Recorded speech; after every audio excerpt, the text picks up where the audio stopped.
तो यहाँ पे एक क्वेश्चन है कि इस वाले रीजन में एक इलेक्ट्रिक फील्ड है, यूनिफॉर्म इलेक्ट्रिक फील्ड, एक समान विद्युत क्षेत्र है जो कि नीचे की डायरेक्शन में है। ठीक है, नीचे की ओर इस रीजन में एक इलेक्ट्रिक फील्ड वर्क कर रहा है जिसका डायरेक्शन है नीचे की ओर। ठीक है, और यहां पे हम क्या कर रहे हैं कि एक चार्ज है, पॉजिटिव चार्ज प्लस क्यू, जिसका मास है एम, और इसे यू वेलोसिटी के साथ, यू स्पीड के साथ यहां पे इलेक्ट्रिक फील्ड में थीटा एंगल के साथ फेंका जा रहा है ऊपर की ओर।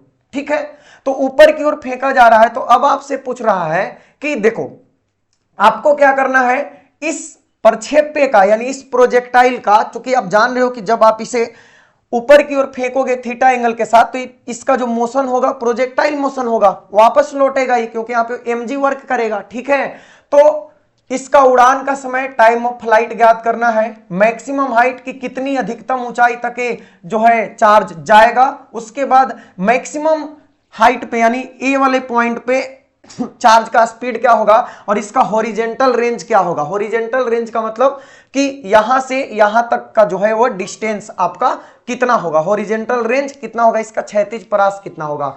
और टाइम ऑफ फ्लाइट का मतलब कि यहां से चल के यहां तक वापस आने में, यानी ग्राउंड से चल के ग्राउंड तक आने में कितना समय लगेगा। तो बच्चों आप समझ रहे हो, यहां पे देखो क्वेश्चन सोल्व करते हैं, बड़ा आसान सा क्वेश्चन है।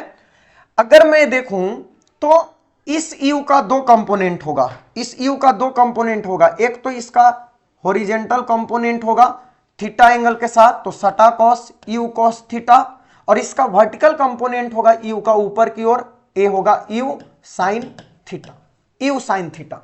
ठीक है, अब चलो ध्यान से देखो, ये जो चार्ज यहां पे है इस पे नीचे की ओर mg तो वर्क करेगा क्योंकि इसका मास है। ठीक है, m, तो इसके पास मास है तो mg नीचे लगेगा।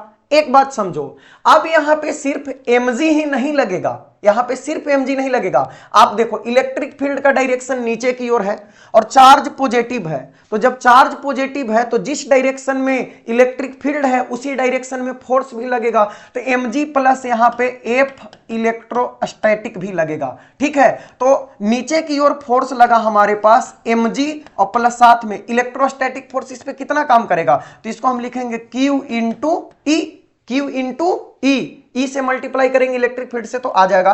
अब जरा आप ध्यान से देखना कि मास तो कांस्टेंट है, मास तो कांस्टेंट है, तो इस इलेक्ट्रिक फोर्स के वजह से जो भी चेंज आएगा वो किस में आएगा, जी में चेंज आएगा, यानी हमारा जी का वैल्यू यहां पे क्या होने वाला है, चेंज होने वाला है। तो हम इसे लिख लेते हैं, अभी हो गया एम, और जो जी है जी के जगह पे हम लिख लेते हैं जी इफेक्टिव। क्या लिख लेते हैं, जी इफेक्टिव। ठीक है, तो यहां से हम जी इफेक्टिव का वैल्यू कैलकुलेट कर सकते हैं बच्चों।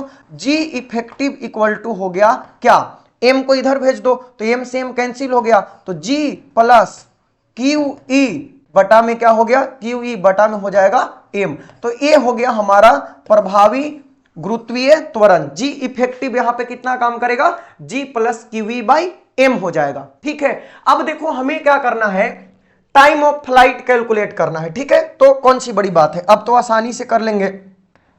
टाइम ऑफ फ्लाइट, उड़ान का समय क्या होता है बताना, सब क्वेश्चन सोल्व करते हैं।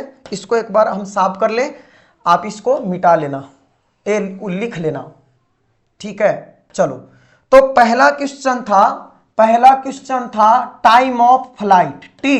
तो हम जानते हैं बच्चों टी इक्वल टू होता है 2u साइन थीटा बाई जी। क्या होता है, 2u साइन थीटा बाई जी, आपने जरूर पढ़ा होगा प्रोजेक्टाइल मोशन में।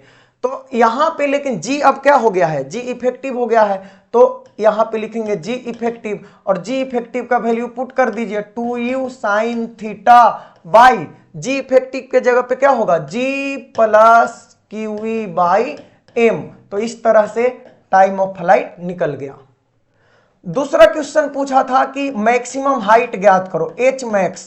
तो एच मैक्स होता है बच्चों you square sine square theta by 2g, you square sine square theta by 2g। तो यहां पे g के जगह पे हमारा g इफेक्टिव है।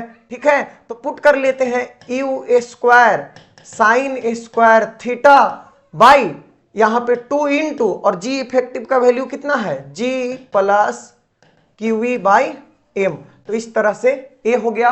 उसके बाद नेक्स्ट थर्ड क्वेश्चन था कि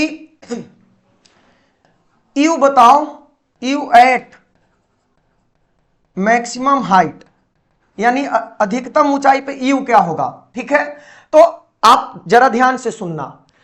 हम जानते हैं कि जब प्रोजेक्टाइल मोशन होता है तो मैक्सिमम हाइट पे वर्टिकल डायरेक्शन तो शून्य हो जाएगा, यानी वर्टिकल डायरेक्शन में जो वेलोसिटी है वो शून्य हो जाएगा, यानी यू साइन थीटा तो जीरो हो जाएगा। लेकिन हॉरिजेंटल डायरेक्शन में जो वेलोसिटी है वो रहेगा, तो वो कितना है, यू कॉस थीटा होगा। यहां पे कितना होगा, यू कॉस थीटा होगा।